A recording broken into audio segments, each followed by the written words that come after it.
Thank you so much to you guys over there in BDoof's Hangout. Once again, a really fun name. Glad we've actually managed to find one at this point. And I think that conversation at the very end there definitely describes the I did my best, I have no regrets. Yeah, I mean, it's a good way to look at the game. You know, so some things I think can be really insightful when you're learning how to improve your own game. And here you guys can actually see the teams that we were talking about. Grayson running that Roaring Moon, Amoonguss, Iron Hands, Fluttermane, Palafin, and Arcanine. Aaron himself running that Baxcalibur, Iron Bundle, Brute Bonnet, Fluttermane, Great Tusk, and Talonflame. Lots of Paradox Pokemon on Aaron's team there. Yeah, it's interesting, right? You know, it's not like it's not as though he has like a terrain or a weather effect to enable a bunch of them like we've seen in a lot of the heavy Paradox Pokemon teams, but you know, we do see 4 of them, which I believe is at least tied for what we thought the record was. We also see Baxcalibur, you know, one of the higher stat Pokemon discovered this generation. It's a super key Pokemon in this team. I think one thing to keep in mind anytime you're watching a matchup between 2 of the more offensive teams is where the Assault Vest item is. Yes. I think it might be my hot take, but it's the best item this format, period. But I think it's particularly important in this matchup just because the Pokemon in neither of these teams, none of them trade super well. You do not want to take a bunch of unnecessary hits, and I think the Pokemon with Assault Vest, kind of like the only ones who are really going to be stay on the field a while and keep trading. So I think both of them are going to be critical for this matchup. Yeah, I mean, the Baxcalibur for Aaron is the one holding that Assault Vest, and that's really what's nice about having open team sheets, right? Because then if you didn't know, you'd be like, is the Brute Bonnet holding something else? Which one's holding loaded dice? But now you know the Brute Bonnet is the one holding loaded dice. You know the Baxcalibur is the one holding that Assault Vest. It's no longer a bit of a guessing game. Grayson actually has the Assault Vest on his Iron Hands, which we've seen quite a lot. It's a very popular item for that Pokemon. They pair very well together. Iron Hands is typically a Pokemon that just wants to get damage out and having Fake Out. It's very much, if it had Intimidate, I think we would all be in trouble. Yeah, absolutely. I mean, we can all be very thankful that it does not. I do think that Iron Hands in particular is going to be a really important Pokemon for Aaron to target down here. He doesn't have a lot of super easy ways to get it off of the field, and you know, you don't want to wind up in that matchup between Baxcalibur and Iron Hands. If you can avoid it, you know, regardless of terrestrialization, Aaron's will have he'll have some options for super effective damage here. But you know, I think a trick against Iron Hands in general is you don't want to get isolated in a situation where it's doing even neutral drain punches because it wins a lot of duels that way.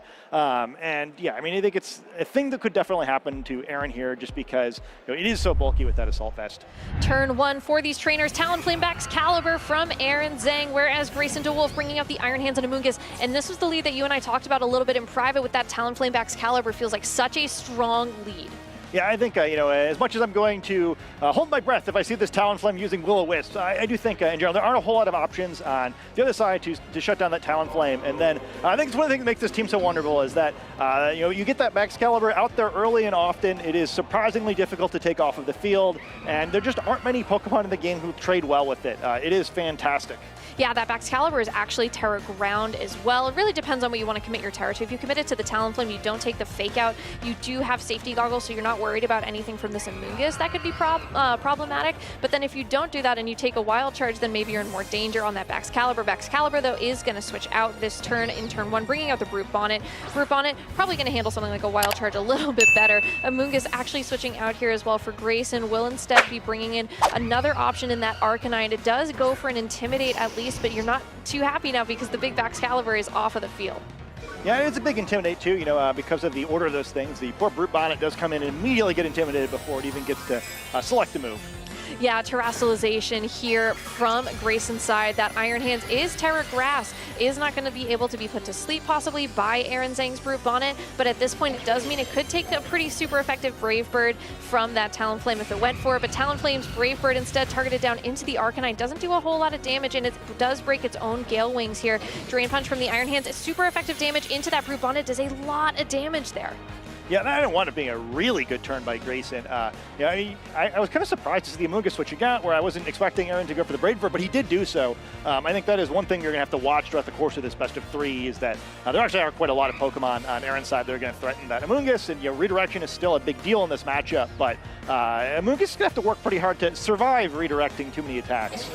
Yeah, and I think you're going to have to work really hard to break through that Iron Hands, because if you're not doing enough damage to counteract how much it's getting back with Drain Punch, then you're kind of putting yourself in a corner, right? And this Arcanine, You have the opportunity now to maybe switch in on a Flare Blitz with that Baxcalibur because of Thermal Exchange, but that's not exactly something you really want to do. But Brute Bonnet here is going to switch out this turn, not exactly wanting to get knocked out. Baxcalibur will switch in, is going to, it does put on a little bit of pressure with some priority moves. Iron Hands also switching out here, very positional. We're going to see a lot of the Pokemon from these trainers, already seeing 3 on each side, and Mungus does switch back in here. Talonflame goes for the Tailwind this turn, will help boost the speed of the Pokemon on Aaron's side of the field, allow for them to move pretty quickly. Flare Blitz into that Baxcalibur does do a good chunk of damage there. It will activate that Thermal Exchange though. What a fantastic play by Aaron. I think the turn 2 for him was nearly as good as turn 1 was bad, maybe even better. Now does he get that Talonflame, able to use the Tailwind there, but now he's suddenly in a great position. I was going to say with the Iron Hands Terastallizing, I think it makes this game a little bit simpler for Aaron. But one of the things you do like to do with this lead is try to use that Ground Terra type on Baxcalibur to start spamming Earthquake, which looked like it wasn't really going to be set up right. You can't do that with a Grass type Iron Hands in the field. But now if he wants to, he does have that option. Right? He could kind of get a cheeky Earthquake off here. He could cover that on the Amoonguss with either of Talonflame's attacks, and then it would still be quicker than any incoming Iron Hands to switch to the Ice type moves once it's there. It's a really nice position that Aaron's found himself in after just a terrible turn 1. Yeah, I mean, you also then don't have to worry about something like a Rage Powder, possibly. Arcanine is just going to play it safe here, protecting this turn, trying to not take any damage. Amoonguss also protecting. Definitely a turn to kind of scout out. You get rid of 1 turn of Tailwind already out of the gate. Talonflame goes for a Brave Bird, targeted down into that Amoonguss. Not trying to take that much damage, I'm sure, at this point. Baxcalibur does click that Earthquake this turn. Not going to affect its partner Pokemon, but does give a little bit of information on Aaron's game plan. Yeah, I mean, crucially does not commit that Terastallization. I don't know if it even needs it here, actually, with the Thermal Exchange boost. Arcanine already so weak, and it's certainly going to go down to the Earthquake either way, and, the super effective attacks from Talonflame and Amoonguss. I was a little surprised we didn't see a Grayson switch there. I think what he wants to try to do is get in a situation where things are a little bit more tricky for Aaron because of Drain Punch being threatened by the Baxcalibur. Talonflame has been intimidated at least, and we typically don't see extremely aggressive training on Talonflame toward offense these days. So maybe he can get in a situation where he can successfully Drain Punch. But if nothing else, he does stall at a single turn of Tailwind, but unfortunately does at the cost that now both these Pokemon have burned their Protects. So neither of them can really be fully safe in this upcoming turn. Talonflame going for this Brave Bird here into the Arcanine does not do enough to bring it down into the red, but it does do a good amount of damage. You still take some damage as well. Icicle Crash, though, onto that Amoonguss does a ton of damage thanks to that Thermal Exchange boost as well. It's enough to knock the Amoonguss out. You don't have to worry now about your Baxcalibur getting put to sleep. You will have this Flare Blitz into the Talonflame, handles that absolutely perfectly. Yeah, I like that a lot. Again, by Aaron, kind of to your point, there was some scouting out going on there. So Aaron's like, well, I'm going to not do what I just showed you. Mix this up instead. And it's a nice spot where this Arcanine is not really doing anything. Normally you would love having Arcanine out against physical attackers, but it is very weakened. It can't burn anything, and it's kind of just a sitting duck now that Aaron can deal with as he needs to. He does need to position a little bit where there's somewhat the threat of a fake out on his Pokemon, although I don't know if you click that way. What is Arcanine really going to do to take advantage of that fake out, right? It's a really nice spot. We see the hover on Fluttermane. I think getting that in safely is a key now, but there is a concern on Grayson's side. You still have to make sure that you fully take speed control away from Aaron. Talonflame's been weakened enough now. It's going to be tough to use Tailwind a second time, but certainly going up again would end the game. The problem is with this Tailwind too, right? If you could go for a Fake Out and then click a Flare Blitz, you would be able to probably get that knockout on the Baxcalibur, but Tailwind doesn't make that really an option at this point. Fluttermane will switch in for this Arcanine. At least you can preserve that Intimidate as well. Iron Hands is Fake Out into the Baxcalibur. Does do a really nice amount of damage for a Fake Out, actually. Talonflame's Will-O-Wisp. No, Aaron, no. And Baxcalibur, of course, not able to get anything going here. Tailwind does peter out. All right, so we've learned nothing is what I'm getting out of this turn, where it's been a decade. We're still trying to use Will-O-Wisp in this wielding, and it's working just as well as it ever did. You can't help but feel for Aaron a little bit. The poor guy. It's raining outside. You don't want to get burnt. Hang in there, buddy. It's just one move. You know, even with that increased accuracy, you know, at least Flutterman, I think, does have the opportunity with Tailwind down this turn. You know, Talonflame's going to need to take another turn to set it up. You can go for something like a Dazzling Gleam. Now, maybe the turn you actually try and Terrastalize into that ground typing, I think would be a really nice play for Aaron, holding on to it until this point, now knowing what that final Pokemon is for Grayson, and you can get rid of that super effective damage from a Dazzling Gleam, go for a pretty powerful Earthquake. Iron Hands is going to switch out here, though, for Grayson. Grayson is going to have to bring in that Arcanine once again, get an Intimidate down, which is really huge considering you did accidentally set up that Thermal Exchange a little bit earlier on in the game. Talonflame also, with that Brave Bird, it's not going to love taking an Intimidate, but it really is kind of just there to be problematic and maybe set a Tailwind later. Looks like this Terrastalization, though, here from Aaron, that Ground Terra onto that Baxcalibur. Yeah, crucially, removing that Fairy-type weakness. If it's able to get this Earthquake off, or really any attack into this Flutterman, this could be a ton of crucial damage. Dazzling Gleam is not enough to not get the knockout as well, thanks to that Terrastalization. Talonflame able to click that Tailwind, allow that Baxcalibur to be faster later on in this game. Icicle Crash is your move of choice for that Baxcalibur. It's not enough to get that knockout, but you do still have priority next turn. Yeah, it's almost even better. You know, this Arcanine does not know extreme speed, so these two low health Pokemon, juicy though they look, there's not going to be an easy way for Grayson to convert on that. Earthquake threatening a knockout on either of them, and I think on Aaron's side, it's going to be almost tempting just to get Talonflame out of there, even at the expense of whacking one of your own Pokemon with that Earthquake, just to shed the Intimidates, because it doesn't really matter for Baxcalibur now. You know, it's going to do enough with Earthquake, but you do want to reset Talonflame's attack before you try and fire any Brave Birds at the Iron Hands that's hidden right now. I mean, does Aaron only want to switch into Brute Bonnet and still take that damage because we don't know what his last Pokemon is? You're still kind of at this point of what information is Aaron still hiding from Grayson, and I think, you know, if Aaron is cognizant of that, it might be pretty helpful. Baxcalibur is actually going to switch here, is going to shrug the Intimidates on its own, bringing out the Brute Bonnet for Aaron. Is at least, you know, you have Sucker Punch priority as well with that. Actually, no, you don't have Sucker Punch. You actually dropped it for Crunch based on that pace, but still, even with those Intimidates, that Brave Bird onto that Fluttermane is enough to get that knockout. Yeah, a tough spot for Arcanine too, where the problem with Flare Blitz is that it has recoil. It does have recoil. Brute Bonnet doesn't have a ton of HP left there. Does get knocked out, though, thanks to that Flare Blitz. Arcanine hangs on with 3 HP. He did the calc. Yeah, the like 3 times recoil while hitting with exactly those attacks. He trained for that one. Oh, absolutely. We all do. We all do. I have that written on a bunch of napkins and Post-its around my house. Iron Hands, though, can come in. Great Tusk being revealed as the last Pokemon for Aaron. Great Tusk definitely looks pretty comfortable. It does have access to Ice Spinner if it really needs to hit some super effective damage. Yeah, it's like a little bit awkward for Aaron, where you know, he does need to be careful here. He does the 2 turns of Tailwind, but you know, the threat of Fake Out here is annoying. Great Tusk, as is normal, I believe, has the Focus Sash item here, which is going to make things a little bit trickier because, yeah, I mean, even if you double tap it, right? I mean, Great Tusk's defense is so high.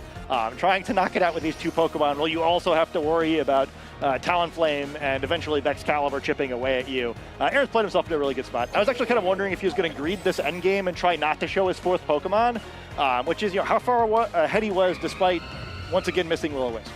Hey, you know, at that point, I'm sure Aaron just did that for us. Yeah. I think that was just a show for us here on the stage. Arcanine protecting, doesn't want to get rid of that last 3 HP.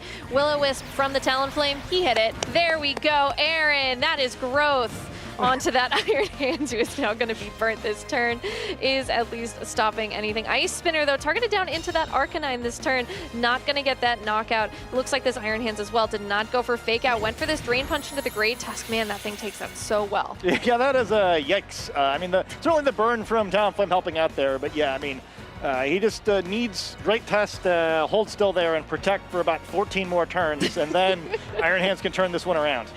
Hey, I mean, you know, Great Tusk has an opportunity, right? This is probably the last turn of Tailwind, so you could get off a strong attack at this point. You're not actually Great Tusk because it's running Ice Spinner is not running Earthquake. It has Headlong Rush in close combat, so your only Earthquake user is your Baxcalibur, which is kind of an interesting sentence to say. I didn't think I'd be saying that just yet at the start of the day.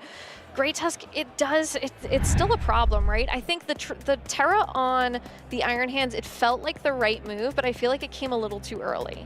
Yeah, I think so too. I do not like, in general, Terrastalizing early in games if you can avoid it. I think you know, sometimes you get pinned. I don't think he was, though. I mean, I do think he needs a better solution to Aaron's leads than we saw in the first game.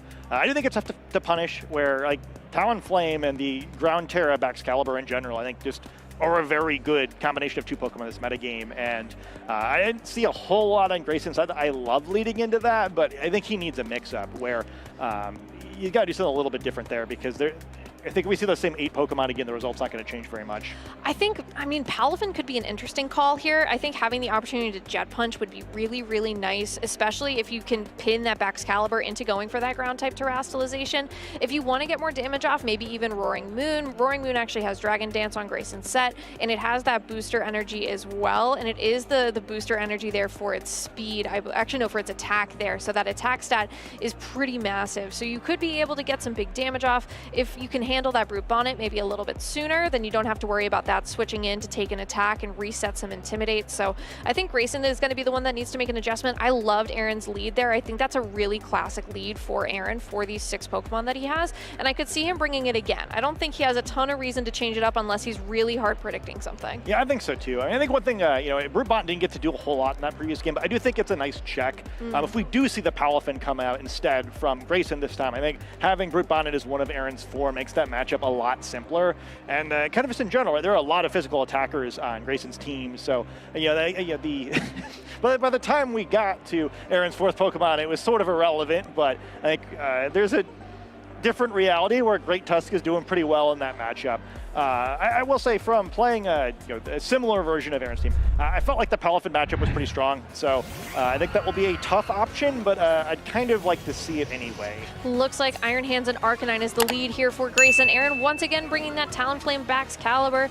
You have the option to Terra Ghost, but like you said, I don't know if you want to commit that early if you're Aaron. Yeah, I mean, like, especially because it didn't really seem like he needed Tailwind the previous game. Certainly it would be nice here, but we're again in a situation where the Arcanine can't do a whole lot. At least the Intimidate does matter on both of these Pokemon, and I think Iron Hands, ideally not Terastallizing, makes it much better in this matchup, right? Electric type attacks for Talonflame, fighting type attacks for Baxcalibur, the potential weakness to ground, less exciting, but at least there are some options.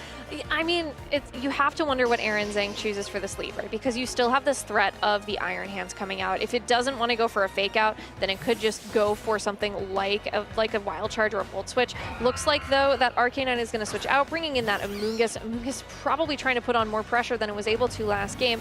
Looks like also a commitment to that Terastallization here for Grayson onto that Iron Hands, once again showing Terra Grass. We saw that this was, it was pretty strong defensively. You weren't taking that super effective damage from that Baxcalibur's Earthquake on the opposite side of the field. But no, there we go, another Will-O-Wisp. We are 2 out of 3 here for Aaron in Vancouver on stream.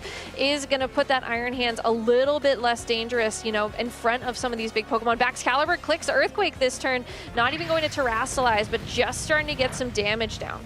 Yeah, I mean, I like the lack of commitment. And then we do say Wild Charge, not a Drain Punch. Ooh. So, yeah, big chunk onto Talonflame here, but still the quickest Pokemon on the field. So if Aaron elects to try to take the Tailwind, he can still have it. Yeah, I think actually that burn was pretty pivotal, right? Because that Talonflame now, it would have been a knockout, and then either that or it would have been one incredibly close, and you would have had one Brave Bird. Yeah, I think that's a big swing there. At the very least, I think Aaron probably does want the Tailwind here. If he's going to risk coughing up Talonflame, it becomes a big disadvantage early, and as we see, it's probably going to happen. He doesn't have to worry about Grayson just switching that Arcanine right back in. Even though it's not threatening very much damage onto the Baxcalibur, being intimidated twice really will put a damper on the damage output that we saw from Baxcalibur in the previous game. Amoonguss switching out here, bringing that Arcanine back in. You are cycling Intimidates if you're Grayson, just trying to get a lot of the damage output down on Aaron's side. Then you also aren't activating something like that Thermal Exchange by not clicking that Flare Blitz. Brave Bird from this Talonflame into Iron Hands. Super effective damage. Does bring it down to under half of its HP. Talonflame here able to hang on as well. Icicle Crash into that Iron Hands. It's not enough to get the knockout. It'll get knocked out after burn this turn, but it does Volt Switch, so it's actually not going to get knocked out just yet. Yeah, it's kind of a big deal. It can still switch in later in the battle. Get a cheeky Fake Out in, maybe on the way down. I was a little scared for Aaron that perhaps we were going to see a Drain Punch there and it's going to heal all the way back up. But that's a big survival. And you've had Intimidate ended up mattering. I was kind of wondering at first, like, that Intimidate might be kind of good for Aaron just to reduce the recoil damage that Talonflame takes. But turns out it needed that extra damage. It definitely needed that extra damage, right? It's definitely showing Grayson's a little bit more patient with his Arcanine this game, and is definitely more and more cognizant of the fact that he needs to kind of switch it in and out. You cannot allow that Excalibur to get set up. You need to force Aaron into a pin where he needs to switch out his Pokemon or try and get a free switch in so that you can just start doing some damage pretty comfortably. Fluttermane will switch in for him here. Aaron now has to show at least one of the other 2 Pokemon in the back that we haven't yet seen. No longer has access to a Will-O-Wisp or a Tailwind or a Brave Bird from that from the Talonflame, which I'm sure he would have really loved to have possibly in this end game facing down this Fluttermane. Fluttermane running that Choice Specs as well. Yeah, I mean, so Fluttermane's sitting a lot prettier this time. We saw last time having to fight into Tailwind, which is tough when you don't have Protect. The advantage in Aaron's side is he does get to sit up the bundle this time. We see a switch up of his Pokemon, and with its boosted speed, it will, even without the Tailwind, get to be the quickest Pokemon in the field, perhaps explaining to us why Aaron did not opt to go for that Tailwind. Iron Bundle is just so fast, but Aaron's Iron Bundle does not have Hydro Pump. It is running Encore, so you cannot do that super effective damage onto that Arcanine possibly. You already know where the Terrestrialization has gone on Grayson's side on that Iron Hands. You could still go for a Freeze Dry if you wanted to, but instead Encore's that move that has taken place of a Hydro Pump. Yeah, I think it's a lot of fun in general. It does make Arcanine tough. I actually don't think this team loves the Arcanine matchup, even when you do have Hydro Pump and Bundle, and that was one of the adjustments Aaron made from the original version of the team. The thing that's good about it is that once again we do see a Grass-type Iron Hands and a Moongus in this game, both of whom do not really enjoy taking Ice-type attacks from this Iron Bundle, but he's kind of in a tough spot as far as actually executing here. The advantage, though, is that with Choice Specs on this Fluttermane, he will get to see what it locks into. Yeah, and you can't exactly encore it into something that would be worse for you. Looking like Aaron going to Terrastalize once again onto this Excalibur, that ground typing. We saw how much damage that was able to stop from that Fluttermane on the opposite side of the field, but now you've also been intimidated another time because of just everything switching in and out. Bundle going for a Protect this turn. You are kind of just baiting here. Fluttermane actually clicking Moonblast down into that Iron Bundle. No Protect from that Excalibur. A pretty safe call once you've gotten that Terrestrialization, and Earthquake is going to do hopefully enough damage for Aaron, but you have been intimidated a couple of times. You don't have that boost from that Thermal Exchange. It is going to still hopefully do a good chunk. Actually, I think that's not enough for Aaron. I think he wants more. Yeah, I mean, that not being Intuit KO is a big deal. Actually, kind of did a little bit more than I thought it was going to do. It's sort of an interesting strategy for Grayson this time. Like, well, I know Excalibur kind of beat me last game, but I'm just going to ignore it this time. I'm just going to stick those Intimidates. I'm going to, identify that it's really tough for Aaron to make defensive switches. Excalibur is the one Pokemon in his side that's good at staying in the field, so it's kind of a challenge from Grayson. It's like, well, fine, leave it out there then. See how that works out for you. There's a threat of another Intimidate coming in now, perhaps. And yeah, I mean, I think focusing down that Iron Bundle is going to be very important for Grayson. He needs to avoid getting in a situation where Iron Bundle kind of just wins the game. But it's a tricky spot. I assume that he's quick enough, or Icy Wind plus Earthquake is sort of interesting here, but probably not enough. And we're not going to have to find out because Fluttermane is getting out of there. Yeah, Fluttermane switches out for that Iron Hands that has 5 HP. It has a burn. This is going to be its last turn on the field for sure, but it is going to take this Icy Wind instead. Does do good damage onto that Amoonguss actually. And something that's interesting is if Aaron has that Great Tusk in the back, I can see why he doesn't want to switch that back Excalibur, especially in the face of a Choice Specs Fluttermane. Yeah, not only to do a ton of damage, right, but at least with the Focus Sash, you can take a single hit no matter how terrible your special defense stat is. Icicle Crash into the Amoonguss. It is enough to get the knockout, actually, thanks to just how strong that Pokemon is. And you now have Grayson locked into his final Pokemon, the Arcanine and that Fluttermane. You could possibly switch if you want to cancel out those Intimidates, but if you're in a good enough spot, you may not need to. Yeah, it's sort of an interesting call now for Aaron. Like, all right, well, what Pokemon do I think will best end the game for me? If you assume Tusk is the final Pokemon, it gets to survive exactly 2 attacks. You'd assume that Fluttermane can easily knock it down to the Focus Sash. However, okay, we've got to lock into a move now with Fluttermane here. Aaron could potentially get that information for really having to hard commit. Iron Bundle not contributing a whole lot on the offense against Arcanine, but does sort of limit the options of Grayson as long as on the field, where you don't want to get encored into really anything other than Flare Blitz here, probably. It's a tricky spot. I think probably both Excalibur and Iron Tusk in the right situation can finish the game. Yeah, Great Tusk. Yeah, did it again. No, that's just Donphan. Iron Tusk is just Donphan, right? It's just the middle ground.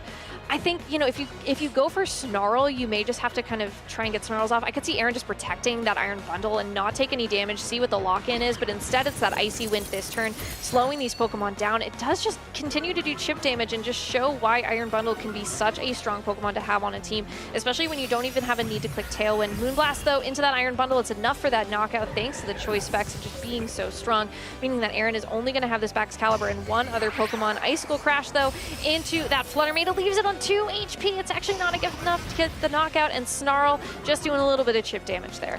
Yeah, he's I mean, I guess I don't hate it. So the two advantages of Snarl here, you avoid activating Thermal Exchange, which, I mean, I guess you don't have much choice here, and it will break the Sash if it's able to get an attack off. I'm not sure what universe we're looking at that gets to happen. It seems like Great Tusk has a pretty good pin on Arcanine, and we've not seen it yet from Baxcalibur, but it is able to use the move Ice Shard, which is looking very threatening no matter how many times it's been intimidated when Flutter Mane has just a couple of hit points. Yeah, I mean, at that point, right, you know the Flutter Mane can't protect. Flutter Mane is going to get knocked out by any priority move. It has 2 HP. It is not exactly looking as comfortable as it may have been when it came in earlier in this game. Arcanine, you know, it doesn't want to go for Flare Blitz because you can only attack with that strong move into 2 Pokemon that are pretty happy taking it. Ice Shard easily enough there to get that knockout. Headlong Rush into the Arcanine also enough, and that means that Aaron Zheng will be moving on 4-0 into his lunch break. Yeah, he's put up a really impressive tournament so far. Looking very smooth there, able to near a statistical probability for hitting Will-O-Wisps, overcoming a lot of demons this match. Hey, when you let the Talonflame go down early in game 2, you don't have to worry about you and I making fun of him for missing Will-O-Wisp on stage. It's true. Yeah, you can't miss out in the field. I do think that was just a really well played game by Aaron. And kind of both game 1 and game 2, you know, he had options where he could have closed it out. Like, well, what Pokemon would you prefer to be the star? Because several of them are capable of ending the game. Really well played there. And a tough one for Grayson. I feel like that was a tough matchup where, as much as I'm not sure the early Terra was the best choice. I didn't see a really clear path to what would have worked, so it's hard to be too critical about it. Yeah, I agree, right? I think one thing that we spoke a little bit about with Grayson's team is there isn't a lot of speed control on it. There really isn't. I don't know if there's much at all besides maybe a couple of priority moves. And when Aaron has, Icy Wind and has the opportunity for Tailwind, you can kind of just start to shut down the Pokemon on the opposite side of the field a little bit better and kind of secure not just an endgame, but multiple successful endgames, which I think is what Aaron did very well in both of those games. Like he played safe towards the end, but in a way where he said, okay, well, if this happens, I have 3 contingency plans to back it up. Yeah, which, what a luxury to be able to do that. Yeah, it couldn't be me. Yeah, I mean, neither, unfortunately. I guess kind of looking at the 2 Pokemon we didn't see. And Grayson's side, Palafin was an option. Like I don't think it's like a wonderful matchup there, especially you're weirdly fighting a bunch of ice types and a couple of Pokemon that resist water type attacks. And then the other option was the other one that we did not end up seeing was the Roaring Moon. Yeah. That was like the Pokemon with Dragon Dance. Roaring Moon. The problem with that, is like, so Dragon Dance is cool. I think if you can somehow use Dragon Dance, well, not getting hit by Baxcalibur, by not getting knocked out by multiple Ice type Pokemon, and while Aaron does not use Tailwind, then I think you're in a really good position. I do not think there is any way to hit all of those check marks, especially because there really isn't any way to stop. If Aaron really needs Tailwind, there's no way for Grayson to stop the Terra Ghost Tailwind option. I think at that point, So even if you get the Dragon Dance up, like how do you survive those Tailwind turns against all these Ice type Pokemon? I think it's a tough matchup, and sometimes that happens. I do think that especially with this one being a somewhat known pace, it's something that I think next time Grayson's preparing for a tournament, maybe consider that, because I think this is a tough team to be that weak to, but it happens. Yeah, I think something that I do want to harp on about what Aaron did is his turn 1s were really, really good. I think. I mean, his game 1 turn 1 was a little bit tougher, but I think Grayson read it really, really well. But I think, Aaron not committing to go for a Terra Ghost on that Talonflame, which is a move that, a lot of people will make just to stop something like a fake out, but knowing that maybe you don't deal with the fake out and maybe Tailwind's not your biggest priority because 3 of your Pokemon are faster than 3 of the other Pokemon. So I think it was really interesting played to see that Aaron was very conservative with Terastallization, not putting that not forcing that on himself early in the game in case he maybe wanted it later, in case he kind of got backed into a corner. Yeah, that's it too. We didn't see him choose to Earthquake without that Terra Ground on Baxcalibur, I believe in both games, even though he knew that was probably where he wanted to go with it. It's like, well, I don't need to yet. Maybe this is going to wind up being the wrong decision, so I'm going to save this until it will absolutely swing my win percentage meaningfully in a positive way. Yeah, and Baxcalibur's such a cool Pokemon, man. I think about that a lot. Baxcalibur grew grew on me, actually, very much so. After I think Liverpool was when it really kind of grew on me, because I was like, I really want this Pokemon to be good. Glaive Rush feels like a tough move because then you have to kind of lock yourself into Protect after. But who even cares if you lock yourself into Protect when you run Assault Vest with it? Because you know, you who can needs Protect? Who needs Protect, right? Not me. Definitely me. To your point, though, I mean, I think that's an interesting part of this set, where like Ice type is just so good at attacking, but like it's very hard to subsidize one Ice-type Pokemon defensively, let alone two. But Excalibur kind of like, there's two cool outs there. I mean, one is that, most games it chooses to cease being an Ice-type, which, Ice-type Pokemon may gain more than any other Pokemon from this mechanic simply by no longer having to be their own defensive type. There's also the play, too, where like, if you do have to use Glaive Rush, you can just Ice Shard afterward, which removes the debuff, because it's until your next action. Yes. Either way, right? Really, really cool team. Would love to see Aaron talk about it. And we are going to go back over to Bidoof's Hangout, where we will be seeing an interview with friend of the stream, Aaron Zheng. Thank you so much, Maeve. I'm joined here by the one and only Aaron Cybertron Zheng, who is currently, what, 4-0? Congratulations. Thank you. Yeah, it feels funny to be on this side, obviously, but I honestly forgot how exhilarating it was to play, and I've had such a good time so far. But, obviously I'm here. I would love to do well. 4-0 is a good start, but these tournaments are long. There's still 5 more rounds, and so just got to keep up the momentum, but really happy I could get a nice win on stream. I was going to say, I know that you've competed at a couple events so far this year, and it feels like you really are trying to get your momentum back. Like, how has it been just coming back from, doing commentary for a while and then going back to competing on the field? It's interesting. This is actually my first Scarlet and Violet tournament. Oh, really? Yeah, so really? I commentated San Diego, which was the first one. Missed out on Orlando. I was actually thinking about playing that one, but there's just a lot of like non-Pokemon stuff going on in my life, and I was like, I'm on the West Coast right now, flying across the country in itself is exhausting.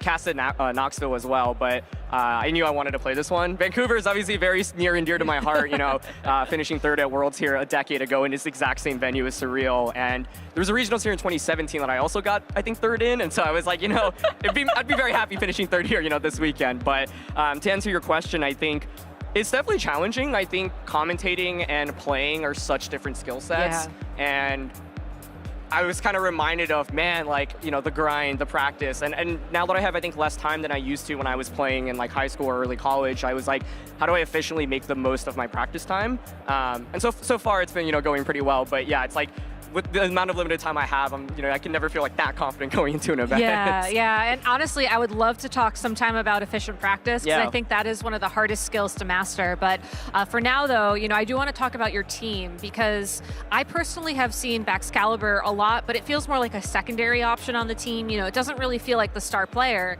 But yet in that matchup, it felt really like Baxcalibur was, if not 100% of your win conditions, a large majority portion. And so how did you find the team, first of all? And how has it been sort of relying on that Pokemon that nobody's really mastered yet? Yeah, so I think going into this event, I had a couple of ideas that I wanted to personally try to build around, and that was Gothitelle, Salamence, Iron Hands, which is very similar to my 2014 team, which is, I think, the best team I've ever built. And the second was, I actually wanted to try Mischievous. I had, played the it Eviolite online. One, right? Exactly. I tried it online. I was like, this Pokemon's legitimately amazing into the metagame right now. The problem was, I think, like, I had cores for both of those, but I couldn't really like round them out quickly enough to the point where I'd feel really confident going into this event. And so the third team that I was thinking of was the team that I brought, and this team, full credits to 2 Japanese players. It was built and piloted by a Japanese player called Suika, and then Rinya as well, who is known for Rinya some from last year. And they actually finished like 3rd and 4th on the rank ladder in the end of February with this team. And so to me, I was like, I don't have that much time left. I think it's really hard to flesh out the cool ideas I had around like breaking the meta with Salamence Goth or with Mischievous, for example. So it's like, I know this team like has worked, and let me try to figure out how to optimize it for like best of 3 open team sheets rather than closed team sheets. And I kind of like made it my own and, tried to figure out how to fit my playstyle. But to answer your question, I think Baxcalibur is really amazing because with Talonflame, like so many Pokemon right now in the format just are not like, they take a lot of damage from ground type damage, right? And for example, a lot of the top performing teams actually don't have a single ground immunity or resist. Now maybe they'll have like a Flying Terra, for example, somewhere there. But the idea is that like Earthquake Earthquake is just really strong. And Great Tusk can fulfill a similar role, but Tusk is so much frailer than Like, Excalibur took so many hits, you know? I know, it was insane. Yeah, and so it's like, the idea is I think a lot of people have been using Excalibur normally for like Dragon and Ice type attacks, but like Ground, Terra, Earthquake is so unbelievably strong on it. And then with the Solvis, it can survive so many like Choice Specs attacks from Fluttermane as well. Yeah, so we are running a little bit low on time, but real quick, are there any matchups in terms of teams that you don't want to see coming up today? I gotta ask. Honestly, there's a good amount, I think, fair. but it's hard because coming into this event, like practicing best of one closed team sheet versus online, like open team sheet. I played Dondozo Flamigo in the second round, and I looked at it and I was like, this is it. Like, I'm gonna start 1-1. Yeah. And with this team, I think the margin for error is pretty slim as well. But I honestly was really proud about how I played that set in particular, and I think one of the tenets of this team is that like you just have some of the strongest Pokemon in the game. You have Brute Bonnet with Spore as well, so no matter how bad the matchup is, like you can always try to find some ways to manipulate the game in your favor. Encore and Iron Bundle has been amazing for me as well, because like I think it's hard for my opponents to keep track of it, and if I just bring it out in a bad time for them, I can just win the game immediately. Yeah. And so, yeah, there's honestly a fair amount of things I ran into on the ladder that I wasn't a big fan of. Don't want to spoil it quite yet. Hopefully I'll make it back tomorrow, but yeah, it's been a blast. Awesome. Well, thank you so much for spending some time back here today. I really